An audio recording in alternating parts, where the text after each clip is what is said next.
L'embolisation de prostate est pratiquée depuis environ 10 ans. Durant ces dernières années, elle a connu des innovations techniques, mais aussi des progrès scientifiques. Où en sommes-nous en 2023? Nous allons voir tout cela dans cette vidéo.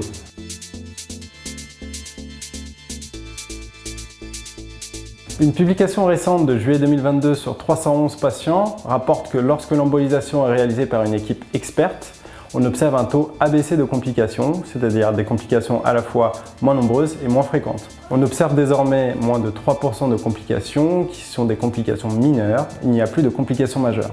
Il peut s'agir la plupart du temps d'un épisode ponctuel sur une durée de 24 heures et de résolution spontanée, de saignement dans les selles ou dans les urines. On peut également observer dans moins de 2% des cas une diminution transitoire du volume de l'éjaculat qui rentre dans l'ordre en 1 à 6 mois. Dans environ 0,5% des cas, on peut observer l'apparition de taches au niveau du revêtement du gland qui nécessite de mettre de la pommade pendant une dizaine de jours jusqu'à guérison sans séquelles. Enfin, dans moins de 0,5% des cas, on peut observer le détachement d'un petit fragment de prostate dans les urines et donc évacuer un petit bout de tissu blanchâtre par les urines. Dans cette étude, les autres complications précédemment décrites n'étaient pas observées. Les conclusions de cette étude étaient donc que lorsque l'embolisation est réalisée par une équipe experte, elle comprend peu de risques. Ces résultats sont observés en cas d'utilisation de microparticules sphériques de taille standard, c'est-à-dire entre 300 et 500 microns. L'efficacité à court et moyen terme de l'embolisation sur les symptômes invalidants avoisine les 85% et une chirurgie reste possible si celle-ci s'avérait insuffisante.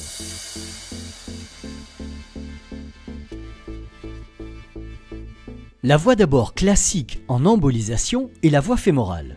La voie d'abord radiale a été développée par certaines équipes expertes afin d'améliorer le confort du patient durant l'intervention et de fluidifier sa prise en charge lors du séjour ambulatoire. Une publication scientifique récente de juin 2022 sur 300 patients rapporte que la voie d'abord radiale est réalisable dans 99% des cas en embolisation de prostate et qu'elle ne comporte pas plus de risques que la voie d'abord fémorale. Elle apporte des bénéfices en termes de confort post-opératoire. Le patient étant ponctionné au poignet, cela permet une reprise immédiate de la marche et des mictions en position debout au décours de l'intervention. En comparaison à la voie fémorale, le décubitus strict est de 3 heures. Le patient porte un pyjama et les parties intimes ne sont pas exposées.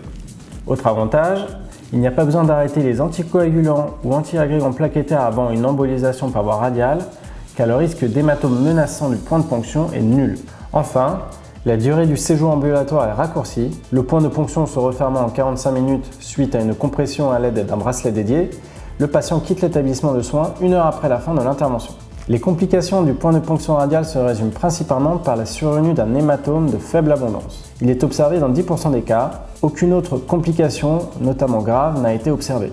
La faisabilité de l'embolisation par voie radiale est validée par le radiologue interventionnel au cours de la consultation. Les voies de suppléance de la vascularisation de l'avant-bras et de la main sont évaluées à l'aide d'un oxymètre et l'artère radiale est analysée par échographie qui confirmera sa compatibilité avec une ponction et un cathétérisme. Lorsque la voie d'abord radiale est pratiquée, le cathéter ne passe pas par le cœur, mais par un vaisseau circulant derrière celui-ci.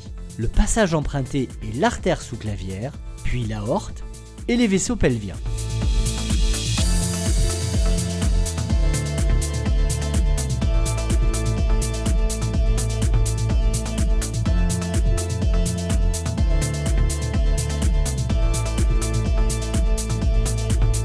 En complément d'une anesthésie locale du point de ponction, l'anesthésiste, présent en salle, perfuse par les veines des médicaments afin de rendre le vécu de l'intervention plus agréable. C'est la sédation consciente. Pour l'embolisation de prostate, le rôle de l'anesthésie est d'assurer un confort, une sérénité pendant toute la durée du geste. C'est un geste à durée variable, entre 1h30 et 2h30. Et nous faisons en sorte qu'il n'y ait pas de notion du temps qui passe, que vous soyez bien, cool, décontracté. En fin de procédure, nous commencerons les médicaments antalgiques contre la douleur afin d'éviter toute sensation désagréable type pesanteur pelvienne qui peut se manifester après le geste. Ça sera tout ça réévalué en salle de réveil où le patient restera le temps de la prise en charge du bracelet pendant à peu près 30 à 45 minutes.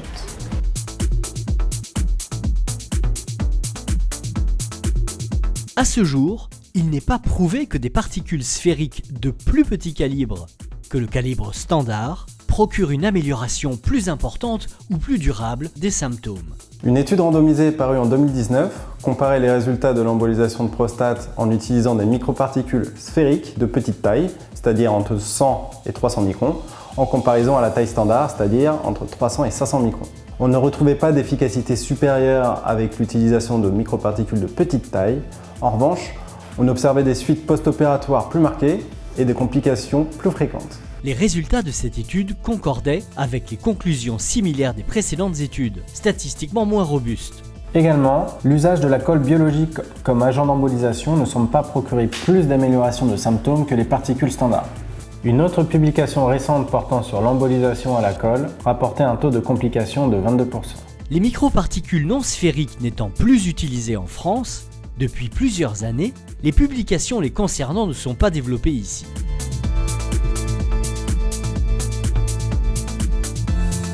Les résultats des publications récentes rapportent que l'embolisation de prostate est efficace dans la grande majorité des cas lorsqu'un LOM médian est présent. Dans ces études, l'amélioration des symptômes était observée, peu importe le degré de protrusion intravésicale.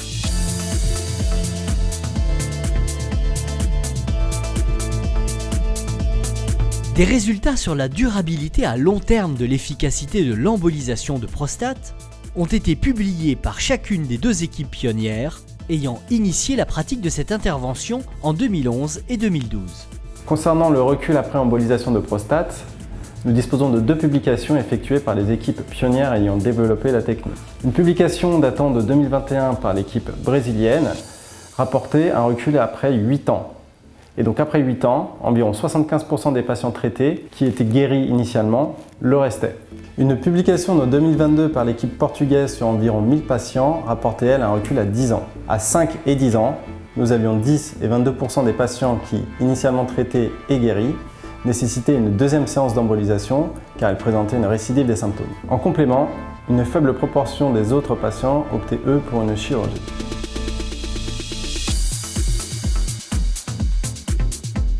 Dans ses recommandations pour la prise en charge des troubles mictionnels de l'homme, l'Association française d'urologie reconnaît désormais une place pour l'embolisation comme traitement de l'adénome de prostate.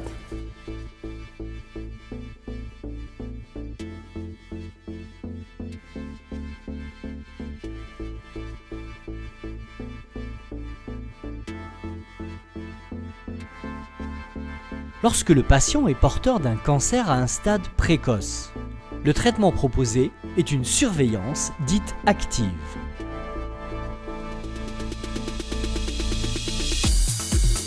Lorsque le patient présente des symptômes invalidants liés à un adénome et qu'il est porteur d'un cancer au stade précoce, une embolisation peut être proposée. Cette indication est bien entendu validée par l'urologue référent prenant en charge le cancer du patient et sa surveillance est poursuivie au décours, comme à l'accoutumée. L'embolisation de la prostate, c'est une technique qui est faite pour soigner les hommes lorsqu'ils ont une prostate grosse qui les gêne, c'est-à-dire des envies difficiles d'uriner, fréquentes, etc.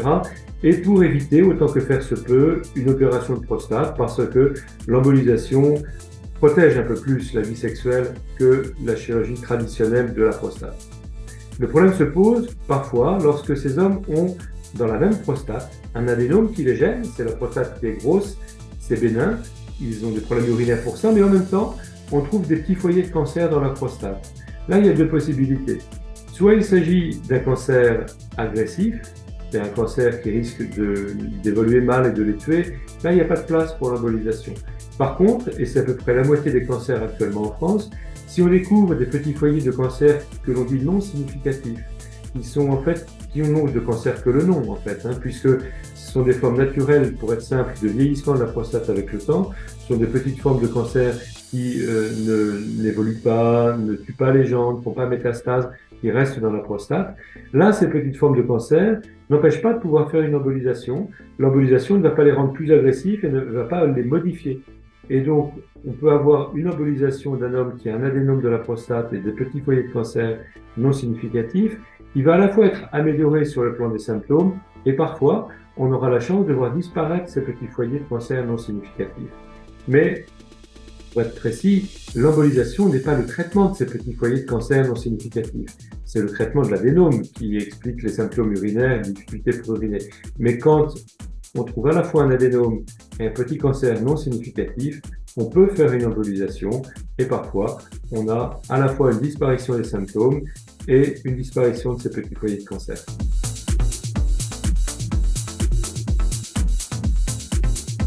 Une étude préliminaire française, parue en 2021, a confirmé la faisabilité et la sécurité de l'embolisation de prostate aux microparticules sphériques dans une situation de cancer de bas grade en surveillance active. Ainsi, une étude de plus grande ampleur est en cours d'élaboration.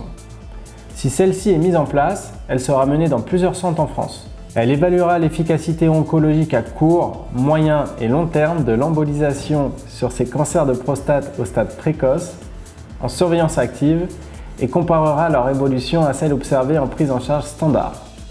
L'hypothèse est que, par l'embolisation, la privation en oxygène dans le tissu prostatique détruirait au moins en partie les foyers de cancer de bas grade et ralentirait ou stopperait sa progression vers un stade plus évolué. Le cancer de la prostate, c'est le premier cancer chez l'homme. On les détecte de plus en plus tôt chez des patients de plus en plus jeunes et on sait que pour les cancers de bas grade, il n'y a pas d'intérêt à faire un traitement agressif dans l'immédiat car le pronostic à 10 ans est très bon. Donc on réfléchit à des thérapies alternatives avec des thérapies focales pour détruire ce cancer en laissant la glande en place. Et l'embolisation de prostate a trouvé sa place dans cette indication. C'est un protocole qu'on a développé avec le professeur Droupi, urologue au CHU de Nîmes avec moi, et on a décidé de faire des thérapies focales par embolisation chez ces patients avec un cancer localisé, ce qui nous permet de détruire le cancer par ischémie tout en conservant la glande et en évitant les effets indésirables.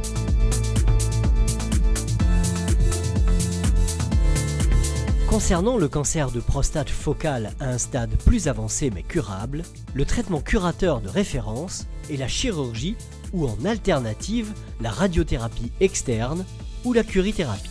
L'embolisation semble n'avoir qu'un trop faible taux d'efficacité et être souvent insuffisante.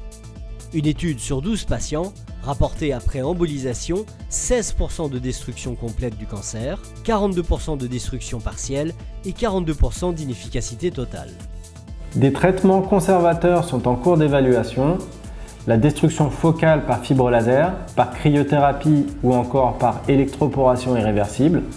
La radioembolisation, c'est-à-dire l'embolisation à l'aide de particules radioactives effectuant une radiothérapie intraprostatique, a été testée chez l'animal. Celle-ci ne semblait pas présenter d'effets indésirables, notamment sur les organes avoisinants. L'efficacité sur le cancer reste, elle, à être évaluée dans une future étude. Tous ces traitements sont effectués sous anesthésie générale. Ils nécessitent des travaux de recherche complémentaires et ne seront pas validés avant plusieurs années. Votre radiologue interventionnel se tient à votre disposition en consultation pour répondre à toutes vos questions.